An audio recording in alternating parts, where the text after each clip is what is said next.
Мен 9-шы А сынып оқушысы Лесқұл Әдемі. Мамандық таңдау бұл өмірдегі басты шешім.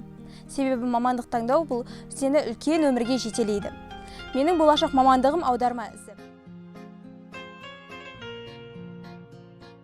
Мамандық таңдау ол сені үлкен өмірге жетелейді. Ол көптеген баспалдықтардың бірі десе де болады. Менің болашақ мамандығым аударма ісі мамандығы.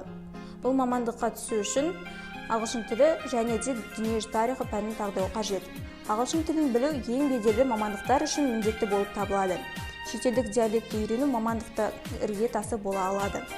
Осы аударма ісі саласы бойынша көптеген маман иесі болуға болады.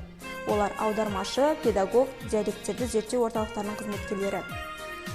Мен ең мықты білікті маман қылып шығаратын екі атақты университеттің біріне түскім келеді. Олар Яссауи атындағы университет және де Сүлеймен Демирел атындағы университет. Мен өз маманымның білікті маманы болып шығамын деп сенемін. Болашақ жастардың қолында.